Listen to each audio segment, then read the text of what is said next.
Hi everyone and welcome to this video. My name is Michelle and I am a word wizard, a brand rebel, and I have gotten to realize something in the past few days and I'd love to share that with you because maybe you can learn from that as well.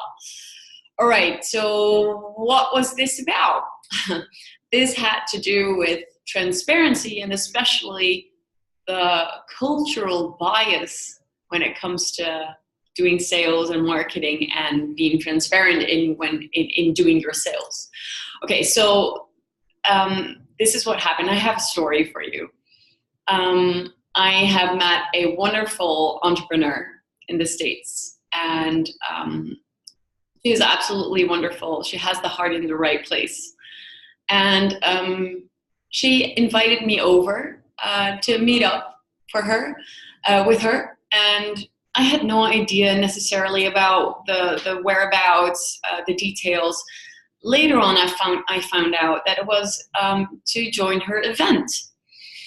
And since I knew that I was going to see her in the future in Florida, I was like, okay, I had no idea before. Like, it could have been lunch to discuss the plans that we have, or it could be something else. Oh, okay. So apparently it was about an event. And then I still had no idea what the event would be about. Well, of course, I got the link to a registration page, the sales page. It was a lot of information. It was very clear. But there was one thing that wasn't clear to me, and that was the price. There was no price anywhere. And then eventually I had to go to the payment page, actually to do the payment and give my credit card details, whatever. That's when I saw what I had to invest to be present that day. And for me, from my perspective and from what I'm used to when it comes to a sales process, I was a little offended, to be honest. And I think that if you're from the Netherlands, like I am, you might know what I'm talking about, because we're used to knowing the price up front.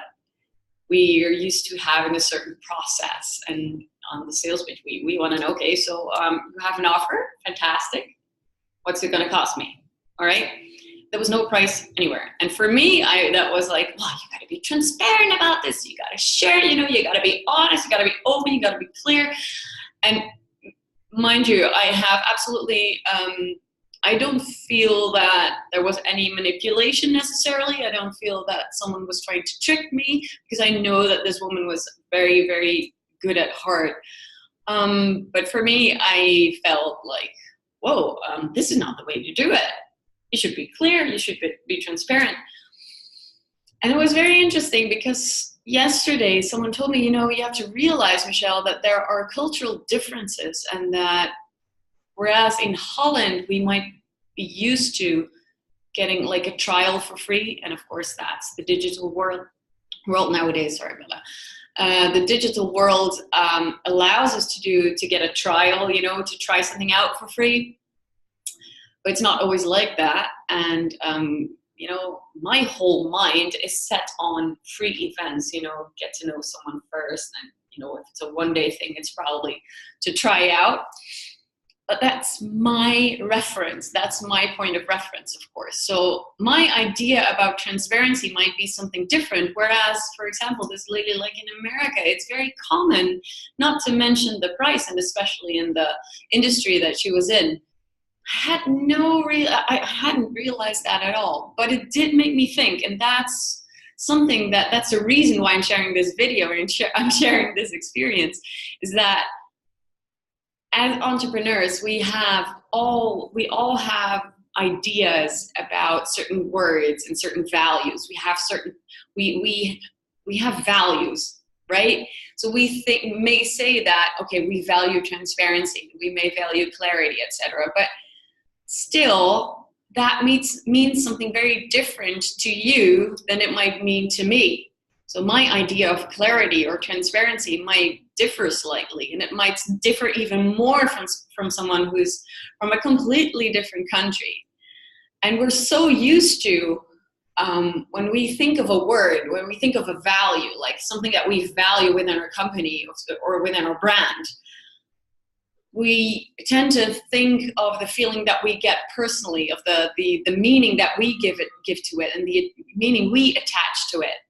but it doesn't necessarily mean that this is the same meaning of that word that your clients might have. Now, of course, you cannot take into account every individual idea when it comes to a certain word.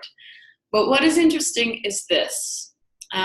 First of all, if you're going to do business in another country, it might be a smart way to talk to some native people, business people who have experience with this target audience, or maybe some people in your own country that do business, that have done business with that country and might be able to tell you something about the differences, and that's something that you might want to take with you when you're doing your marketing, because the labels and the rules that we have when it comes to marketing and sales might be slightly different there. Even though we're all in Western world countries, it's still, it doesn't, there are differences.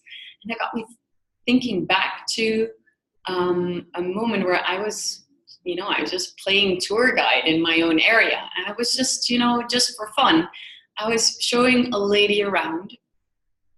It was really lovely. I was just showing her my area, and someone tagged along, and this guy was from America, and a lovely guy, and he tagged along, and that was completely fine. And at the end, he wanted to give me money. And I was like, what the fuck? Okay, so I'm not used to that. I mean, I'm not used to taking money for something I love doing for you. I mean, it's no hassle. It doesn't matter.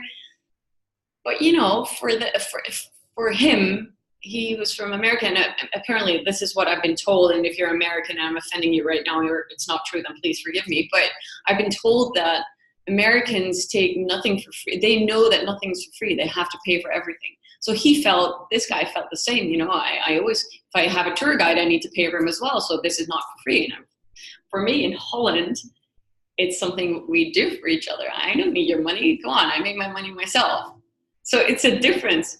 Eventually, with a lot of hesitance, and because I wasn't alone, the other lady told me, just take the money and say thank you. And I did that eventually, but it was difficult for me. I was like, oh no, I don't want to take your money. I mean, this came from the heart. And see, so there's differences when it comes to what we believe is the way to do things and the way to act, especially around sales and around taking money for something. And I know I've been rambling a little bit, but the essence of what I'm trying to share with you here is that there's differences in culture, and you want to take that into account. And the word transparency, for example, or the word sales, or whatever word that is, may have different meanings. So if for example, if you're saying that within your brand you value transparency or good service, you might want to explain that very straightforward. So you might not want to stick to the word transparency in itself, but maybe you want to give very clear examples of what transparency means to you. And that says a lot more than you just claiming that you're transparent in your business or in your brand. Because as we have seen, or as I have experienced, and maybe you have as well, there is a lot of cultural bias around that. So, and even though we know that, even though I know that, I've been studying a lot, still it happens that you might get some kind of response when something doesn't feel right. And that might be, my friend, that might be your bias as well. All right. I hope this has helped you. I will see you next time, and I wish you a lovely day. Ciao.